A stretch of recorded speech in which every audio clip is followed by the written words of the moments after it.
Actually standard form का जो मतलब होता है, स्टैंडर्ड फॉर्म का मतलब होता है A X plus B Y plus C is equal to 0। इसमें ना मेजर जो साइन जो होता है ना वो पॉजिटिव होता है। अभी जैसे थोड़ी देर पहले मैंने एक सम लिखवाया आपको, इसी को लेते ना, ये 0x plus 2y minus 3 equal to 0, उसके अकॉर्डिंगली देखो सी का जो साइन है ना यहाँ पॉजिटिव होना चाहिए, मेजर्ड साइन पॉजिटिव नहीं है।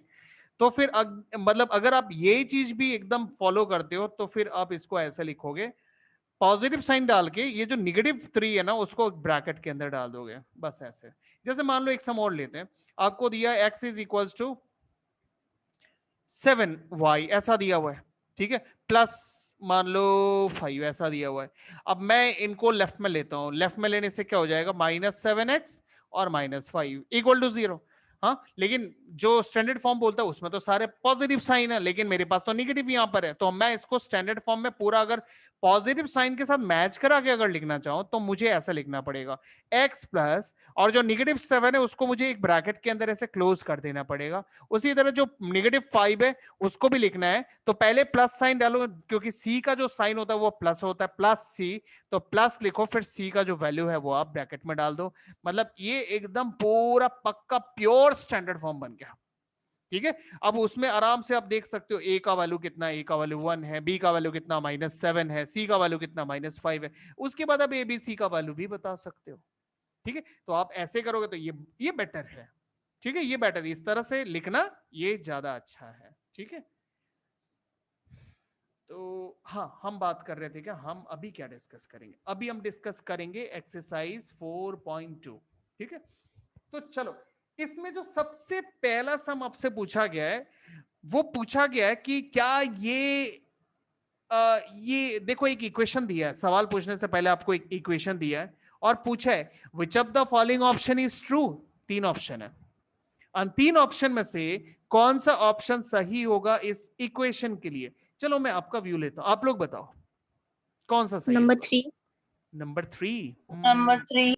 नंबर 3, अरे वाह, नंबर 3। और नंबर 1, नंबर 2 गलत है। सर हमको तो नंबर 1 लगता है। हाँ, नंबर 1 मेरे को भी लगा। हाँ, और तो मेरे को अच्छा, मेहुल मेरी साइड है। और बाकी क्या हुआ, धीर, धीर, दृष्टि, अर्जुन, क्या हुआ, आप लोग के कोई व्यूज नहीं है क्या। 3 बोला। अच्छा, दृष्टि ने 3 बोला, और बाकी सब सर मेरी थ्री है। नंबर 3, ठीक है। Arjun, number 3। Okay, sir number 3। Okay, ठीक है। चलो इस आंसर को हम टेस्ट करते हैं और फिर चेक करते हैं कि नंबर 3 सही है या गलत है, ठीक है। चलो चलो हम इस इक्वेशन को कॉपी करते हैं और कॉपी करके फिर हम इस पे टेस्ट करते हैं कि हमें नंबर 3 वाला ऑप्शन, देखो इन्हें इसमें एक्चुअली बात हो रहा है ना सोल्यूशन के बारे में।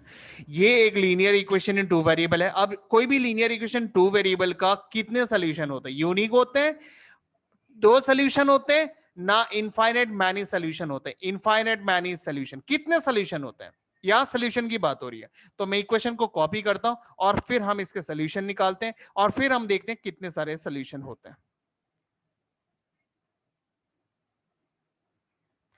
एक्सरसाइज 4.2 सम नंबर 1, सम नंबर 1 में क्या दिया इक्वेशन हमारा, y equals 3x plus 5, y equals 3x plus 5, है ना, सही है ना ये। हाँ, अब हम इसका सोल्यूशन निकालते हैं। सोल्यूशन कैसे निकाला जाता है, सोल्यूशन का मतलब होता है, मीनिंग तो समझ लो पहले, सोल्यूशन होता क्या, सोल्यूशन का मतलब होता है values of x and y which satisfies the equation। ये होता है सोल्यूशन का मतलब x और y के वैल्यूज जो इक्वेशन को सेटिस्फाई करे। तो चलो अभी मैं ऐसे वैल्यूज निकाल के आपको दिखाता हूं, ठीक है। अच्छा, पहली बात यहां एक और चीज आपको समझना जरूरी है सोल्यूशन निकालने से पहले, ये जो x है, ये जो x है, this x is called independent variable, independent variable, and this y is called dependent variable.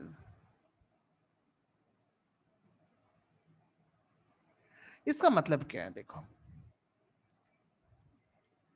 इसका मतलब है आप x में कोई भी वैल्यू डालो, x में कोई भी वैल्यू डालो या डाल सकते हो, डालने के बाद आप उसको 3 के साथ कैलकुलेट करोगे, मल्टीप्लाई करोगे, देन उस रिजल्ट के साथ 5 को प्लस करोगे, ये सारा काम आप जब कंप्लीट कर लोगे तभी तो आपको y का वैल्यू मिलेगा।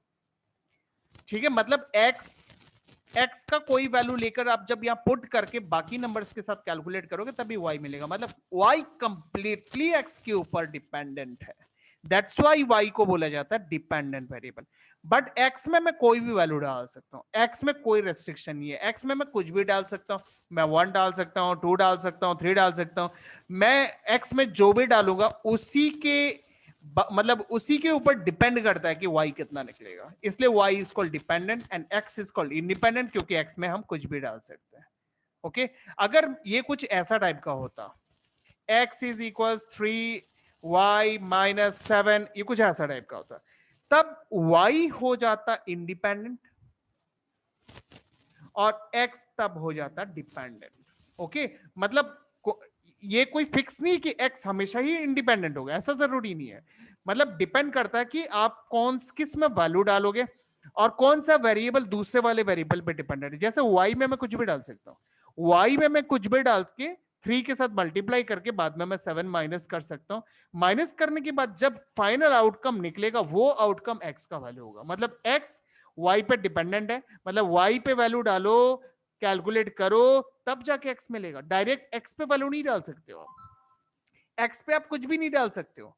ठीक है, इसलिए आप y पे कुछ भी डाल सकते हो, इसलिए y हो गया इंडिपेंडेंट, x हो गया डिपेंडेंट। तो ये डिपेंडेंट और इंडिपेंडेंट का कंसेप्ट आपको पहले क्लियर करना पड़ेगा, तभी जाके आप कोई सम को कर सकते हो। तो मैं एक बार इस इक्वेशन को फिर से कॉपी करता हूं। इक्वेशन था y equals 3x plus 5। Sir answer क्या आएगा?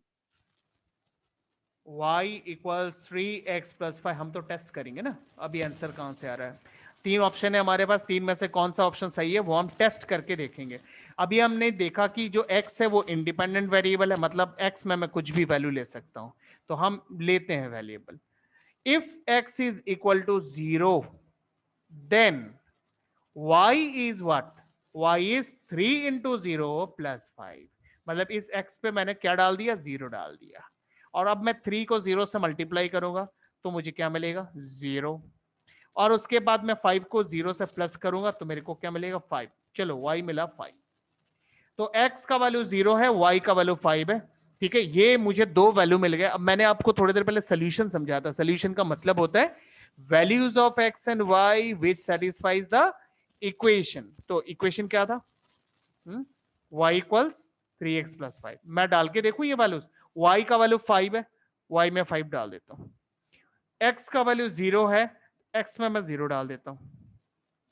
लेफ्ट साइड में मेरे को 5 मिल रहा है, राइट साइड में 3 इंटू 0 0, 0 प्लस 5 5। तो देखो इक्वेशन सेटिस्फाई हो रहा है, दोनों तरफ मेरे को सेम मिल रहा है, स्टेटमेंट ऑफ इक्वलिटी बन रहा है, तो इक्वेशन सेटिस्फाई हो गया। तो इसी को बोला जाता है सॉल्यूशन, मतलब ये दोनों सॉल्यूशन है। अच्छा चलो, अभी since x is an independent variable, मैं x में कुछ भी डाल सकता हूं, तो मैं x में इस बार डालता हूं 1, तो फिर मुझे y क्या मिलेगा, y मिलेगा 3 इंटू 1 प्लस 5, 3 इंटू 1 प्लस 5।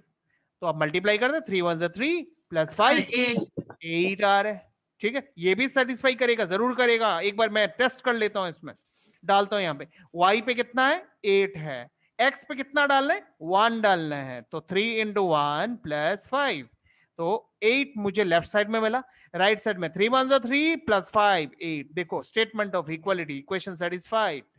ठीक है, तो इसका मतलब ये पैर भी सॉल्यूशन है। चलो एक और ट्राई करते हैं। Since x an independent variable, मैं उसके जगह कुछ भी वैल्यू ले सकता हूं। लाइक मैं इसमें इस बार लेता हूं -1, कुछ भी ले सकता हूं, कोई दिक्कत नहीं है क्या ले रहा हूं। इंडिपेंडेंट है तो आप कुछ भी value, rational number, irrational number, real number, कुछ भी नंबर आप सिलेक्ट कर सकते हो। तो इस बार x में मैं 1 डालता हूं तो मुझे y क्या मिलेगा, y मिलेगा 3 × -1 + 5। तो 3 × -1 इज -3 और +5 तो +2। 2 ओके, तो ये सोल्यूशन मिला मेरे को। आप चाहे तो टेस्ट करके देख सकते हो इसको, ठीक है।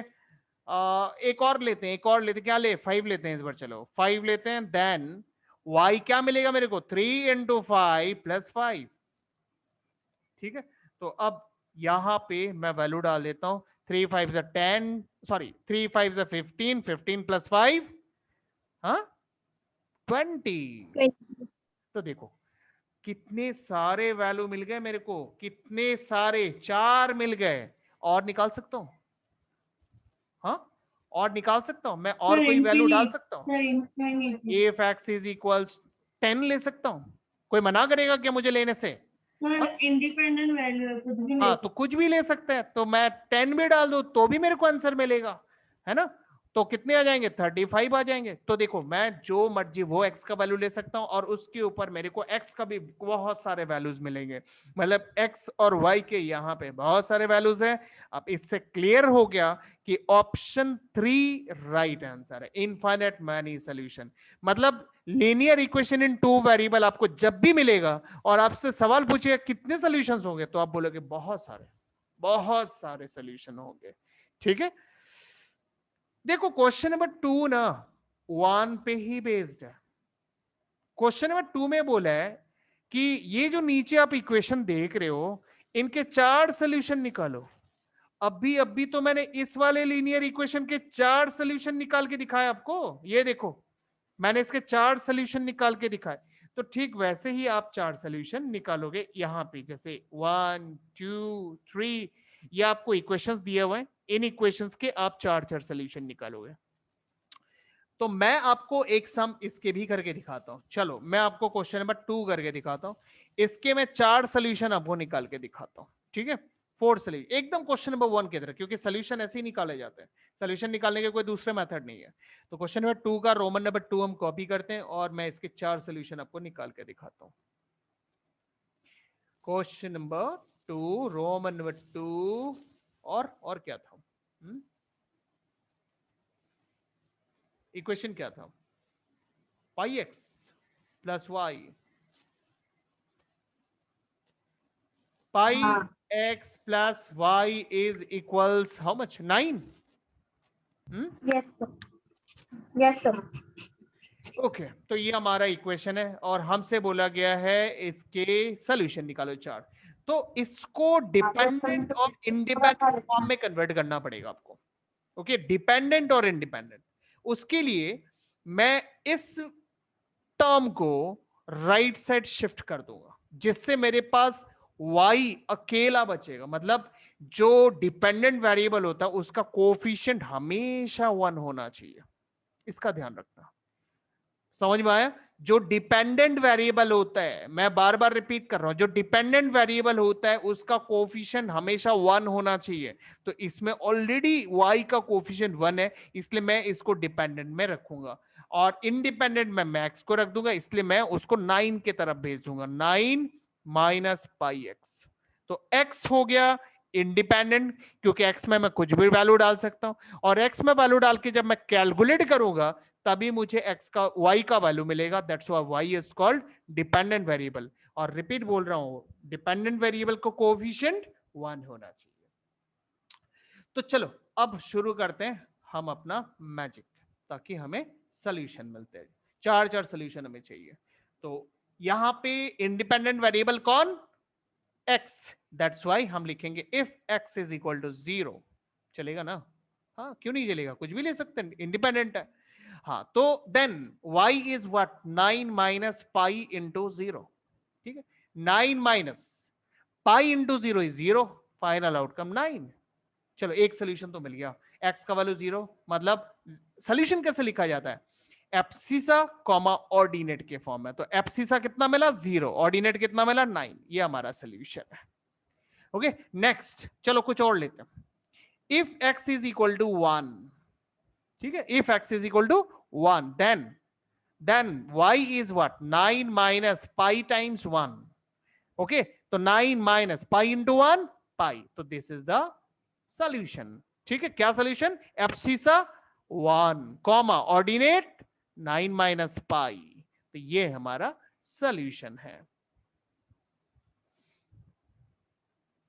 आ रहा है ना समझ में?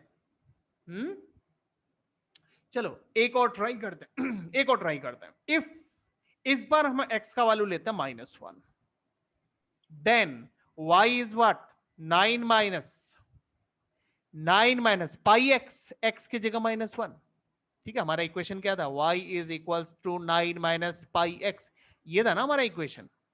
तो x में इस बार हमने डाला -1. ये देखो, अब -1 into minus pi 9 plus pi, तो 9 प्लस पाई ये हमारा आंसर है. तो इसको हम एब्सिसा और ऑर्डिनेट के फॉर्म में अगर लिखेंगे तो क्या लिखेंगे? एब्सिसा -1 और ordinate 9 plus pi, 9 plus pi, ये हमारा आंसर हो गया, ये हमारा सोल्यूशन हो गया. ये 3 मैंने निकाल लिए, चौथा निकाल रहा हूं मैं. हमें 4 निकालने बोला था. चलो क्या डाले इस बार? 2 डालते हैं ना. Then y is what 9 minus pi into 2, क्योंकि 9 माइनस पाई x था, x की जगह 2, तो 9 माइनस पाई इंटू 2, तो 9 माइनस पाई इंटू 2 मतलब 2 पाई. है ना? तो ये हो गया फोर्थ सोल्यूशन. अच्छा, मैं जब सोल्यूशन निकाल रहा था, किसी के दिमाग में कुछ चल रहा था? आप लोगों के दिमाग में कोई कुछ सोच रहा था? सोच रहे थे कि नहीं? क्या सोच रहे थे? सोच रहे थे शायद पाई का वैल्यू 22/7 डाल देते हैं. किसी ने सोचा ये बात? 3.14 डाल देते हैं पाई का वैल्यू. ये सब वैल्यूज मिलेगी नहीं आप लोगों ने देखा कभी ऐसे वैल्यूज, पाई के वैल्यूज? हाँ सर देखा है. देखा तो दिमाग में आया नहीं एक बार पाई का वैल्यू 22/7 डाल देते हैं. हाँ, एक्चुअली बात क्या है ना, ये जो वैल्यूज है ना पाई के 22/7 और 3.14, ये सारे वैल्यूज ना ज्योमेट्री के लिए होते हैं. मतलब जब आप सर्कल का एरिया निकालोगे, सर्कल का सरकमफेरेंस निकालोगे, सिलेंडर का कर्व सरफेस एरिया निकालोगे, कोन का कर्व सरफेस एरिया निकालोगे, वॉल्यूम निकालोगे, ये जो ज्योमेट्रिकल सम्स होते हैं ना, तब हम पाई के वैल्यूज लेते हैं. बट हम अभी ज्योमेट्री नहीं कर रहे हैं, हम कर रहे हैं अलजेब्रा. और अलजेब्रा में पाई जो है वो एक आर्बिट्ररी कांस्टेंट होता है. पाई जो है वो आर्बिट्ररी कांस्टेंट होता है. वो कैसा होता है? जैसे हम लिखते नहीं ax plus B Y plus C is equal to 0. ये a क्या होता है? a भी आर्बिट्ररी कांस्टेंट होता है, b आर्बिट्ररी कांस्टेंट होता है, c आर्बिट्ररी कांस्टेंट होता है. उसी तरह पाई यहां एक आर्बिट्ररी कांस्टेंट है. क्लियर? समझ गए? इसलिए यहां पे पाई का कोई वैल्यू मत सोचना. ठीक है, तो यहां पे हमें पाई की जगह पाई ही रखना है.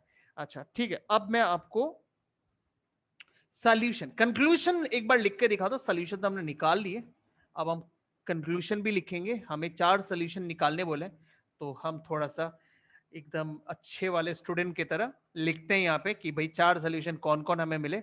Therefore 4 solution. और पहला सॉल्यूशन हमें क्या मिला था? हमने शायद 0 डाला था, तब हमें शायद 9 मिला था. 0,9 चेक करें. ये देखो, हमने x का वैल्यू 0 डाला था और हमें y का वैल्यू 9 मिला था. और जब भी आप सॉल्यूशन को लिखोगे ना, तो किस तरह से लिखना होता है? कोऑर्डिनेट ज्योमेट्री में हमने क्या सीखा था? पहले एब्सिसा फिर ऑर्डिनेट. तो पहले एब्सिसा 0 फिर ऑर्डिनेट 9, मतलब y का वैल्यू बाद में. ये हो गया पहला सॉल्यूशन. सेकंड सॉल्यूशन हमने शायद 1 डाला था और हमें तब मिला था 9 माइनस पाई. एक बार कंफर्म कर ले. ये देखो, जब हमने x में 1 डाला था तब हमें y का वैल्यू 9 माइनस पाई मिला था. तो y हो गया ऑर्डिनेट, इसलिए ऑर्डिनेट की जगह 9 माइनस पाई. अच्छा तीसरा हमने -1 डाला था, तो हमें 9 प्लस पाई मिला था. ये चेक करो, ये देखो -1 जब डाला तो 9 प्लस पाई मिला. एंड थर्ड वन जब हमने 2 डाला, ठीक है, 2 डाला तो हमें मिला 9 माइनस 2 पाई, ठीक है। ये तो इस तरह से आप लास्ट कंक्लूजन लाइन लिखोगे। तो चलो अभी मेरे को ये बताओ, क्या अच्छी तरह से समझ में आ गया क्वेश्चन नंबर 2 ना? 1-2 सम और दिखाना पड़ेगा? सर समझ में आ गया। आ गया ना? ठीक है, तो आप लोगों ने क्वेश्चन नंबर 2 समझ लिया, सॉल्यूशन का मतलब समझ लिया, ये लीनियर इक्वेशन के कितने सारे सॉल्यूशन होते हैं वो भी समझ लिया। अब हम क्वेश्चन नंबर 3 में आते हैं। जितना भी समझा वो दिमाग में रखना, ठीक है। कोई भी चीज भूलना नहीं, नहीं तो फिर आगे बढ़ोगे ना तो आप कुछ नहीं समझ आएगा। हाँ बोलो, फिर से बोलो, आपका वॉइस क्लियर नहीं है। सर मेरा 5 मिनट बाद संस्कृत। ओके ओके ओके, हाँ ठीक है। क्वेश्चन नंबर 3 देख लेते हैं फटाफट से। Question number 3 Sir. में आपको एक लीनियर इक्वेशन दिया हुआ है, ठीक है, एक लीनियर इक्वेशन दिया है। बोले check which of the following are solutions. यहां बहुत सारे ऑप्शन है, बोले इनमें से कौन सा ऑप्शन इस लीनियर इक्वेशन का सॉल्यूशन है। अब आप बेटर समझते हो, हाँ, सॉल्यूशन का मतलब होता है क्या। तो आप एक बार ट्राई करके देखो ना, इनमें से कौन सा सॉल्यूशन मतलब कौन सा वैल्यू कौन या फिर कोऑर्डिनेट इसको सेटिस्फाई करेगा। आप लोग चेक करो, मैं नहीं बताता।